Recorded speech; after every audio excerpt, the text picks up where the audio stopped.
John, was an outstanding researcher in the field the first time he went, and we asked him to return to be a facilitator. Sort of in a parallel universe at some point, we also have a Mexico literacy program, and we had a facilitator. Her name was Becky. And anyway, somewhere the Guatemala facilitator and the Mexico lit facilitator hooked up, and they're now married. And we're very glad that Becky's sitting here with us today. John then returned to be a field facilitator last year before. 2004, and has since graduated and has applied for graduate schools, and it's been fun watching that process unfold. And we were excited that he got accepted to Florida, which is a very big university, and then Albany came through with a better offer and a good school as well, and so he's on his way and is it a master's program or a PhD? It's a PhD program in anthropology. So we're very happy that John and Becky have consented to come here today, and hope you enjoy this session. We'll turn the time over to John now.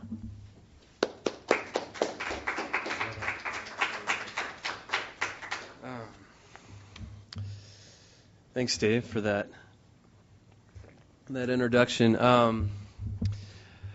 Just to kind of sum up what I'd like to talk about today. I noticed most of the audience here, well, pretty much everyone except for Dave, are students, or in the process of, maybe figuring out what it is that you want to do with your lives. And I just thought I'd talk a little bit about, well, first I'd like to talk about what my research entailed and what the field experience and everything that culminated and what I ended up finding about the situation in Guatemala with gangs. And then at the end, I'd like to talk a little bit about how this experience has helped me and so forth. So to get started, the title of the research paper that I did for this was called "They Have No Respect: A Study of the Impact of Youth Gangs on the Community of Nahualá, Guatemala." And basically, this study sort of entailed going to a rural town. I wouldn't call it a village exactly. It's almost a city, but in between there, in Nahualá, which is in the highlands of Guatemala, kind of on the western side of the country. And the people here primarily speak Quiché. Men usually are fairly fluent in Spanish. Women below 40 oftentimes speak Spanish, but women above 40, I'd say, usually are monolingual, only speak Quiché. And it's a community in transition. They're right along the Pan American Highway that runs throughout Central America and up into Mexico. And so there are people that are sort of right in the middle of a lot of modernization that's kind of going on along the more paved roads and where I guess you could say industry and, well, commercialism has more access, whereas other parts of Guatemala you'll find are a little bit more spread out. And so that gives you a little intro of what the community's like. Go ahead and see. Oops. There we go. Is it working? There we go. Here's my thesis. In Nahualá, the three prominent reasons for the rise of gangs were unemployment, familial disintegration, and what I like to call cultural fusion. And basically, according to Nahualenses, gangs jeopardize the well-being and safety of the people through violent and destructive behavior. They set themselves up in opposition to cultural restraints that were once the salient feature of social control in the community. In Nahualá, the local perception is that gangs were caused by these three things. These are the three categories that I chose to sort of organize. What I saw was a very multi-causal thing. I mean, obviously there were other elements that I could have talked about, but I basically focused on those things because that's what the people told me. I basically found that the gangs in Nahualá and throughout Central America, I don't know if any of you are current with what's going on, but basically in El Salvador there were a bunch of people during the 80s that had to, because of civil wars and such, were war refugees and were granted amnesty by the United States, which probably, I'm just kind of guessing here, but many of them migrated to LA. I'm guessing a lot of them were put on welfare right away, and most of their kids joined gangs there. And when they joined gangs and got into illegal behavior, they were sent back to El Salvador, not really knowing anything about El Salvador, probably barely speaking Spanish. And they started gang networks there. And those gang networks have infiltrated much of Central America, including Guatemala, and even in rural areas. And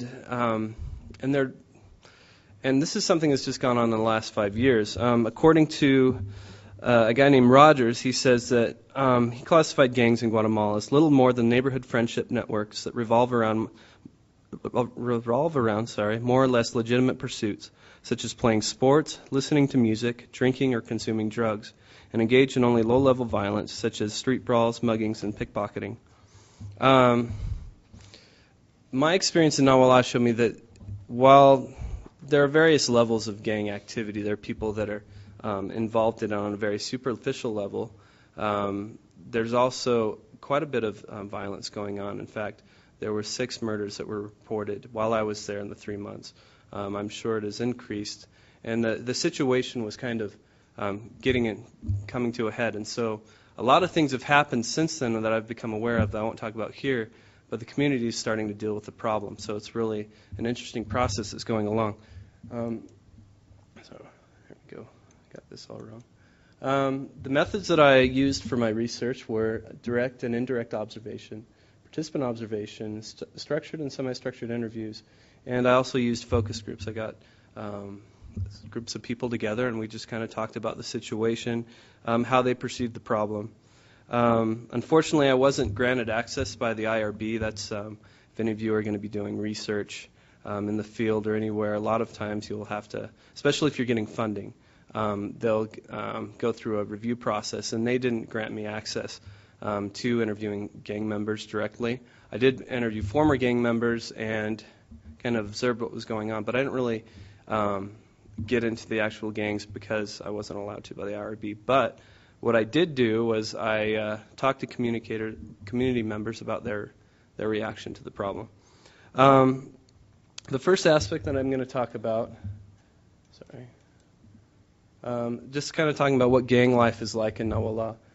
Here you can see some graffiti. That's actually on a church, and I don't know if you guys noticed on the thesis page, there's graffiti all over the cemetery. And I think this is very symbolic because you're seeing how these gangs are not really showing respect for the tradition, or what people in Nahualá would call nuestra costumbre.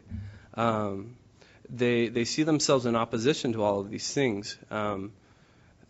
In many ways, I'd say that their reaction is pretty much, our parents aren't respected, and we want to have respect. And they see this gang identity as sort of garnering the respect that they have, not only among their friends, but by citizens of Guatemala in general. And so you can kind of see they're sort of spitting on the traditions of their fathers a little bit. And I think the graffiti in the cemetery is a good indication of that. But like I said, I want to talk a little bit about unemployment first. Here you can read a few quotes about what gangs do, what they're kind of about. I got to go in familial disintegration first. A little off there. But anyways, so we see these 3 things happening: unemployment, familial disintegration, and cultural fusion. A good quote I had on this, just describing what a gang member was. One informant told me, "For me, a gang member is a person that is probably frustrated in their life, which is not a normal life. It is a person that is formed as a result of familial disintegration. When the family is disintegrated, the boys lose themselves. It is then they incorporate themselves with the gangs." Here you can kind of see sort of an ideal Guatemalan family. Obviously, not very many families that I came in contact whose sons had become involved in games were like that. Many times, fathers go to the U.S. and kind of abandon their families. The mothers Many times diet. Alcoholism is very prevalent among Quiche women, not as much as the men, obviously. And so many children are left orphans. Basically what happens, the family members that have sort of had to take on these kids, they don't really take care of them that much. And so they find the gangs as sort of a support network for them. Here's a good quote on that issue. According to one former gang member, he talks about this. He says, "We helped each other. There were 2 other youth that I knew. The mom died from drinking. His father died as well, and the 2 children were left as orphans. There in the gang, they felt like they were a family because we were very united then. That is how it starts. Many times I have noticed that the majority of the youth that become gang members do not have a father. They might have a mother, but she cannot do anything for them." And so there's kind of this feeling of just sort of kind of hopelessness that the gang is just something that provides an entertainment. It provides what they need for kind of to get by every day. They like to go out and drink. If they join a gang, they can get money to drink. And usually their money the way they acquire funds is through kind of petty theft, robbing. That stuff's just been going on for quite some time there. Going to the next one. Sorry, I'm going the wrong way. Unemployment in Nahualá, I was going to talk about that earlier. Obviously, this is a huge problem throughout Latin America. That's why so many of them come up here to find gainful employment, because even if they get jobs, they get paid in one day what they can make. Here in the U.S., they get paid in one day what they can make in a week in Guatemala or Mexico or whatever the case may be. According to one person in the community, said, it's that there's no existing solution, because the truth is that the lack of work is the thing that makes them, gang members, join there. Not only here in town, but at a national level, there is not a source of work. Because of this, young men have nowhere to entertain themselves, a place to pass the time. I say that is why people join gangs. And so oftentimes what we're having in the communities are these gang members going to Guatemala City, to Quetzaltenango, and they're not finding work there, but they are finding gangs there. And it's fairly easy to join up with some gang members. They can always, the more people they get, the more prominent they are. And so basically they just, engage in criminal activities there when they're supposed to be earning money for their families. And I read a quote in here that said the unemployment rate in Guatemala is 7.5%. But I don't really think that is very reflective of what it really is, because so many people would put farmer, but that obviously doesn't garner them very much monetarily. And so you see this gang thing happening with the youth, because they're not really wanting to take on the lifestyle of their parents that came before. I keep on doing the wrong thing. Cultural fusion. And that's the third aspect that I wanted to talk about why these youth are kind of joining up with gangs. The quote that I really thought summed up what someone was expressing as to why I thought what was going on with these youth. I was kind of asking some general questions. He says, "What we have here is a fusion of 2 cultures, one indigenous, the other Ladino." And you can kind of see this happening if you look. This was the same meeting. It was an anniversary of the school.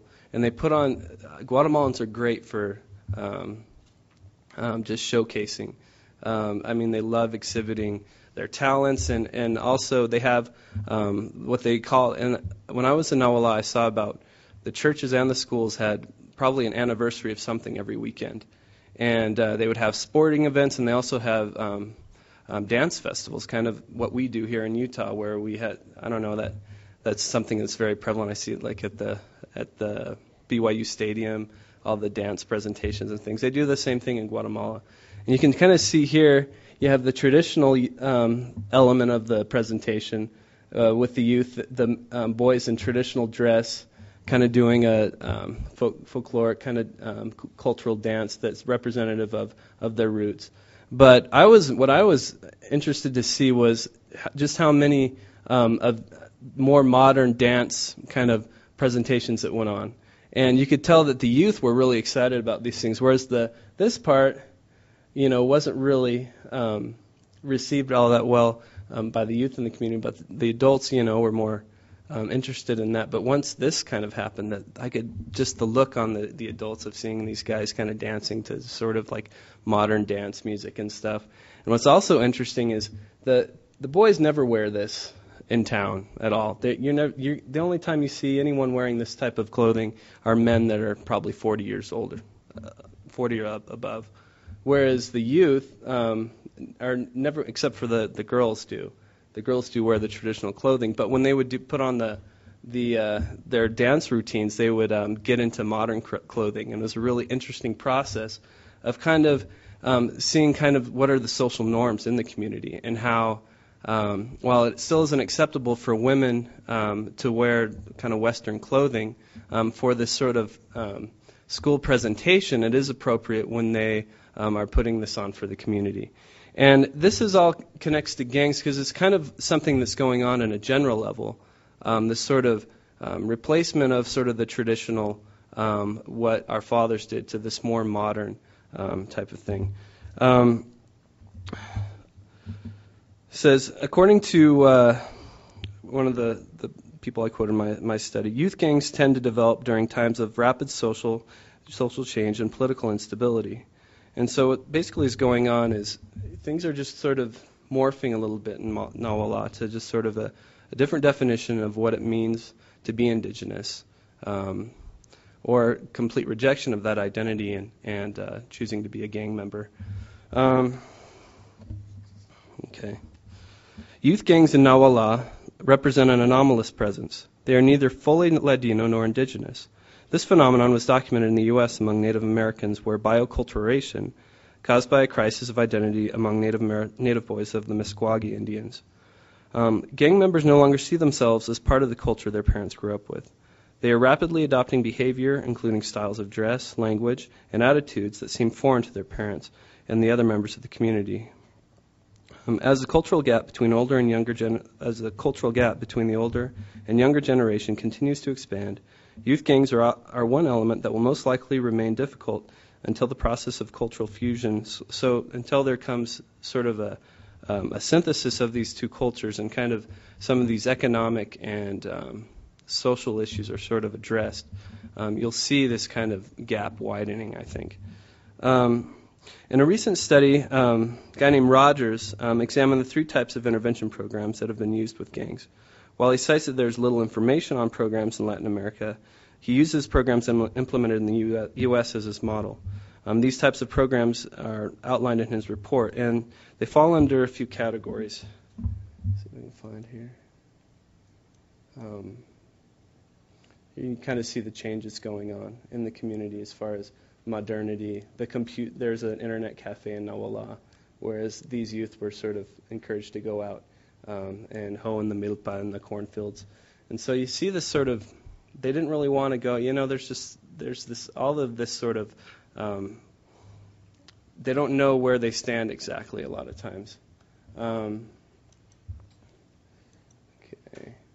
All right. Okay, these were some of the things that I thought would be useful as far as suppression programs or community organization programs with gangs. One of the things that was suggested by people in my focus group were meetings with parents of gang members, more employment opportunities, stronger laws, rehabilitation center, more police, recreation center, community watch, meetings with youth involved in gangs. And up to that point, when I did my research, none of this had really happened.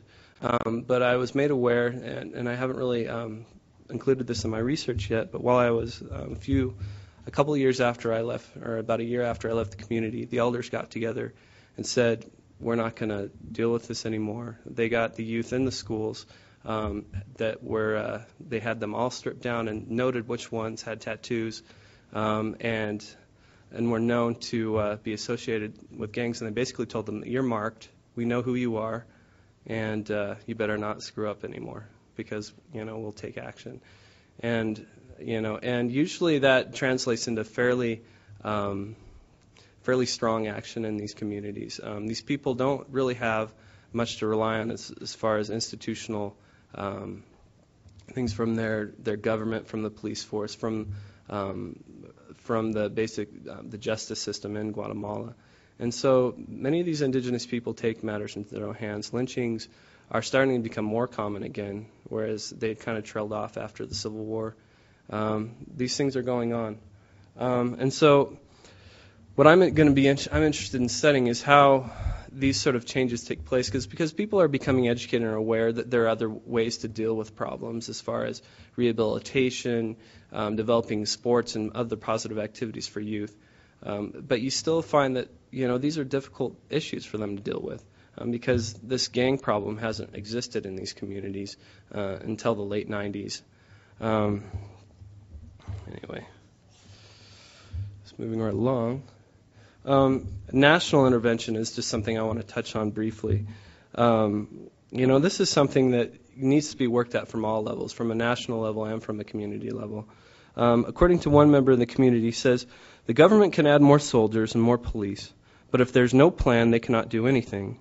This is like a sickness. The sickness is now in the people. What it needs is to be really healed, to cure all of it, so that it does not return again. If the government only tries to sort of calm things down, it does not help anything. The government is very influential in this case, but how we are now, it is a little difficult. It's not that one is a pessimist, but this is the reality. And I think there are a lot of hard realities for the people in these communities that they're dealing with. Their families are kind of breaking apart a little bit, and jobs are scarce, land is scarce. And so I think the people feel fairly that while they need some help, they're searching for solutions to these types of problems, gangs just being one of them, alcoholism being another. And just to conclude, the reality is that gangs will most likely continue to increase in Nahualá unless the people decide to take action by working with political leaders and finding policies that will help find solutions to the gang problem. Development programs would be well advised to understand the reasons people cite for the formation of gangs and work within these perceptions to create viable gang prevention programs. Much of Central America has taken a hard line with gang members, jailing any person suspected of being a gang member. This seems to only add fuel to the problem. A more productive solution can be found by becoming involved with existing infrastructures, including the gangs themselves, as well as religious groups, schools, and local law enforcement, which can empower the people. Providing resources and letting the people of Nahualá take ownership of finding a solution to their gang problem would be the most useful in suppressing the violent and destructive attributes of gang behavior. So that's kind of what I talked about here, is that really we need to empower the people themselves. They obviously know the youth better than us outside researchers that come in for 3 months in their community and try to suggest solutions to all of their problems. And so I think, and that is the trend in development, that we don't come in as outsiders, sort of imparting our wisdom and knowledge and how we've solved, because we have plenty of problems ourselves, but rather helping people sort of providing opportunities, whether it's their financial or educational, to sort of provide something, alternatives for a lot of these youth who don't see any alternatives to what they can do with their lives. And that's pretty much it.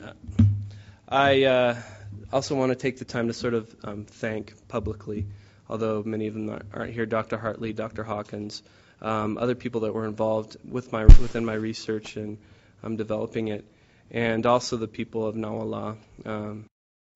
Action in terms of, any suppression kind of movements or things like that.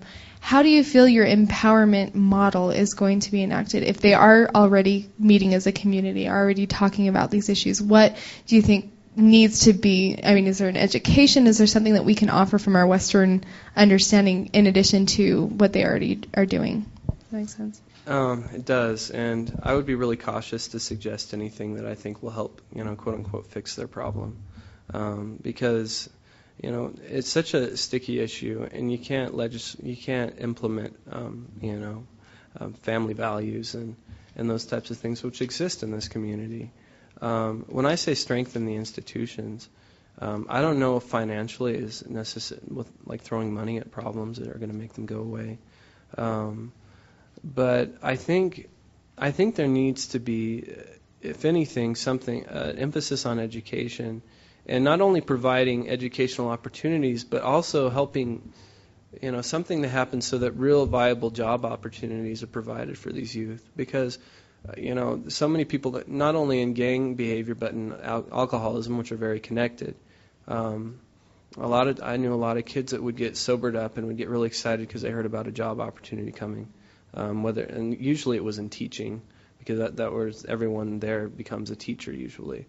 And as soon as that fell through, they'd go right back to the bottle or back to the gang or whatever the situation was.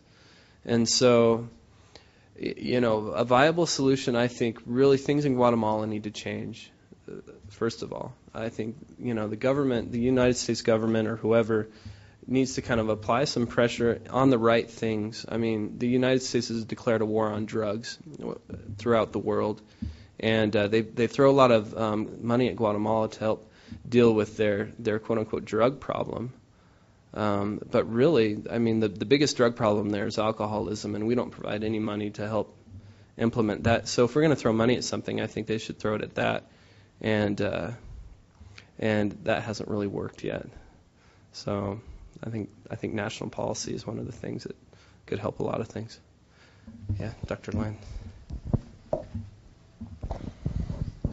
You mentioned that you felt that cultural fusion would reduce or eliminate gangs. I'm not sure I agree. Doesn't that even create more tension in communities? And if so, how will that happen? How will that reduce or eliminate gangs? Maybe I wasn't really clear on what I was talking about as far as, because I think some of these things are going to happen regardless, as far as the kind of cultural change that's always has occurred and will occur, throughout culture. But one of the things that I see is, creating solutions is that eventually, things. I mean, right now we're at this sort of process of the new things are being added in, things, and the agencies involved. So people are choosing what they want to adopt and what they want to disregard. And so I think if more jobs and things are allowed to sort of stabilize the situation, where they can choose these issues of identity, what it means to be indigenous, and what it means to also be modern and educated. And they can come to sort of a synthesis on what these things are, and sort of, take out sort of the more negative elements of the sort of Western cultural infiltration that's coming in. I think eventually things will settle down. That's what I'm hoping. Yeah, that's what and I really think the economic situation, throughout, is really what's going to affect some change. And also just coming to, I think, parents and children understanding one another, where they're coming from, because we have these parents that speak only Quiche very many times, and then they have children who are gang members that only speak to each other in Spanish, because that's the gang language, that's the language of empowerment. And so in many cases, parents feel disenfranchised from the situation. Like many times, just having knowledge of the alphabet tilts sort of the power structure, so that the young educated people are looked at as being, possessing this great knowledge, whereas their parents feel just sort of like they don't have anything that they can do for their children. And so I think I can cite various examples of how that happened. One of the communities nearby, about 80% of the village in Ixtahuacan moved up to another area because the educated elites, the younger people, wanted to move their families away from an area that in my opinion, they just moved them up because they wanted to be closer to commerce and to everything, and it was really because they were more knowledgeable. And so a lot of these elders think this sort of education they receive provides them with this sort of power of they know things that I don't know, and obviously they know what's right.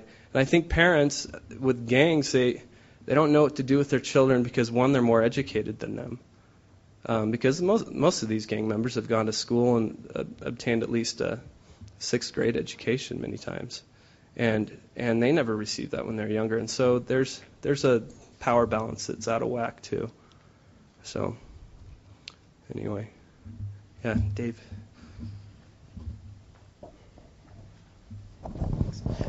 What about, I know in these communities there's LDS branches, in Nahualá anyway. Mm-hmm. Could you speak to that a bit? What about youth in the church, the LDS church there, and any connection with gangs? Yeah. Or what kind of? Again, it depends on the families. I mean, there are some families that obviously have pretty good control of their kids, but I know of several families who had, actually one LDS family in particular, they had sort of an adopted son who was the son of a family member that had died because he drunk himself to death. And he was kind of involving himself in gangs because he felt kind of alienated from the family he lived with. And like how they deal with the problem, again, depends on each family.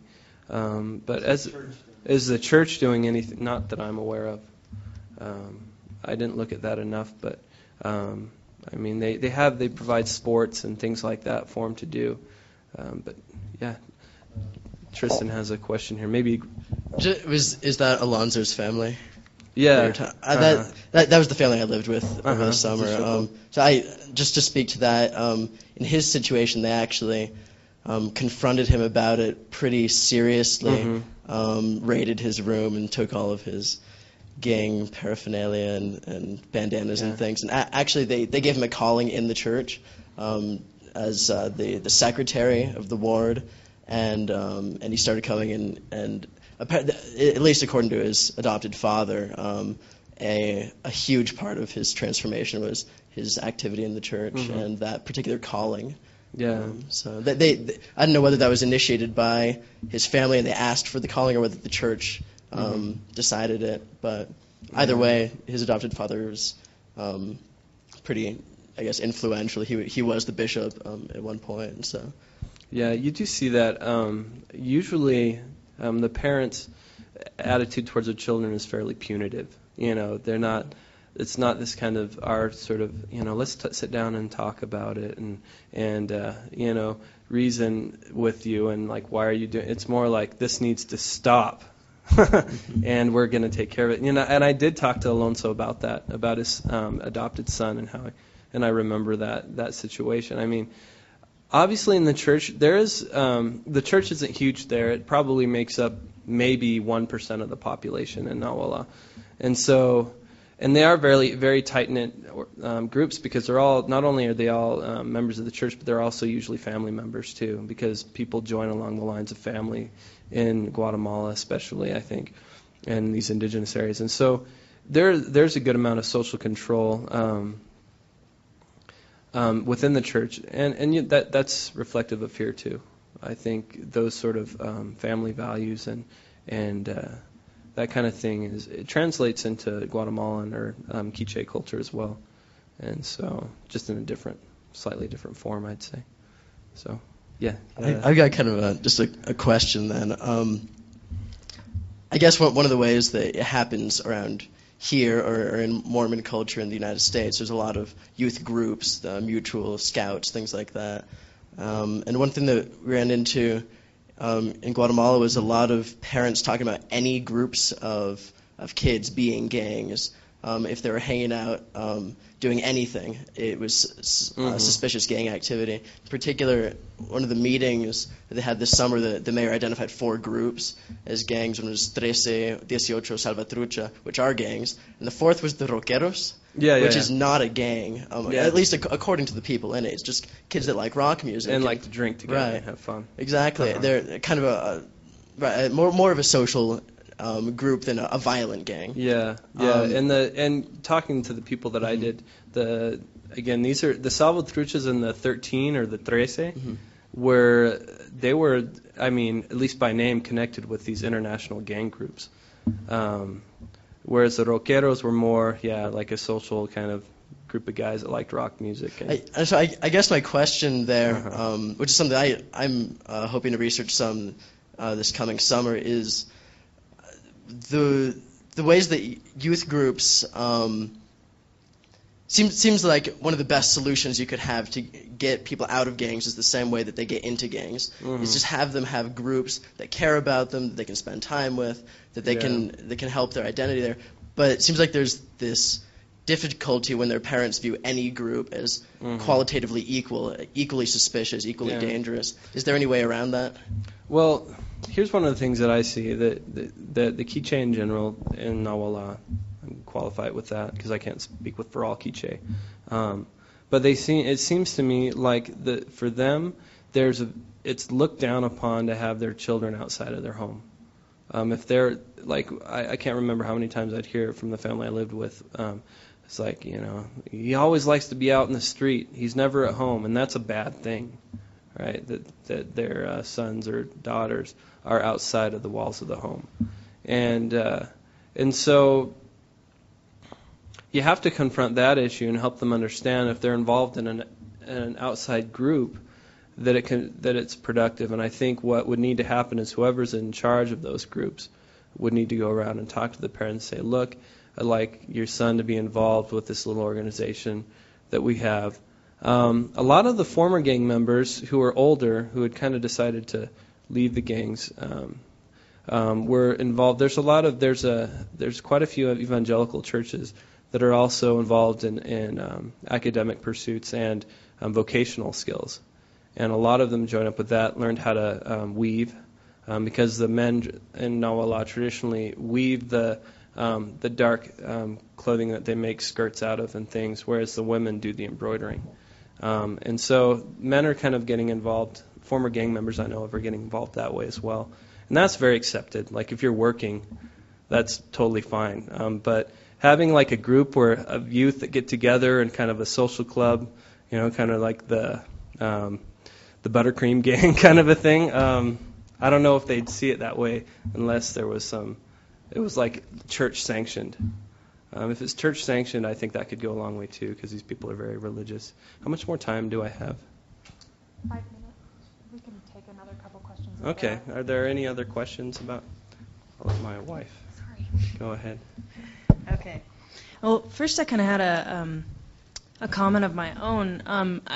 And I wanted to know if you agreed on this, John, about it seems like there's a gender role breakdown, because the women, they still have the family, and it's a very traditional society, if I'm not speaking incorrectly, where the women are in the private sphere, they're taking care of the family, and they find meaning in that, which is wonderful. And the men, however, with the breakdown of there's less and less land. There's too little land because it keeps getting inherited and split up and split up. And you see this in Nahualá, every single track of land that you could possibly grow corn on is having corn grown on it. So to where it's getting ridiculous, and so I feel like they feel like they're losing their gender role. They're losing their provider role by not having enough means to provide for their family. And I think that's happening to the point where it's not even considered something that's a viable way to support a family, growing corn. Like the family I lived with hired out their corn labor, because they thought he was the evangelical minister. I think he saw working on the land was just kind of beneath him a little bit. I mean, I don't know. I didn't ask him directly about it, but that one picture I have of me going out in the cornfield with the two boys, one was 13, one was 11. I had to drag them out there. Like, it'll be fun. Come on, guys, let's go. And they didn't want to go, and their mom was like, "Oh, not aganes," like you lazy, But they just didn't want to. I mean, and what kid does? But I really think that But whereas in the more traditional Ixtahuacan, I would see youth going out with their parents all the time to go cultivate the corn. Like that was considered as a good thing. Whereas now I think. Like you would hear people say, well, now the youth want something else. They don't want that to be part of that. Do you consider that a product of cultural fusion, like them seeing the Western model? And oh yeah, because you don't make money as a corn farmer. You can't pay for CDs and DVDs and that sort of thing. It's impossible to do that just being a corn farmer. And so I think. While the educated elite sort of look at the corn farming, like the quiche, like traditional thing, is like they're good things, but it doesn't translate directly to their kids. And even in their own lives, I mean, the teachers go out and work in their fields, but if they can afford it, they'll hire it out. And so, a lot of you see old men usually that are out there in the cornfields. So.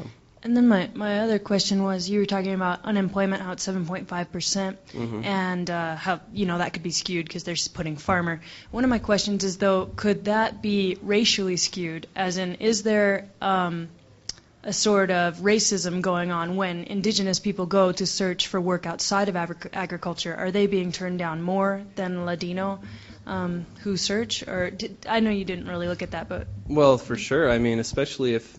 And I think what most youth would do would be try to pass for Ladino if they're going to go look for a job, because it's fairly easy, I think, for them, because most people in Guatemala are at least part indigenous, right. And so you can kind of fade in. It's more of being Ladino or Indígena or indigenous is more of a social identity than it is an actual racial thing. Obviously, people are going to be preferred who are lighter skinned. But again, that's why you see the men, they're not wearing traditional clothing because they get made fun of by Ladinos.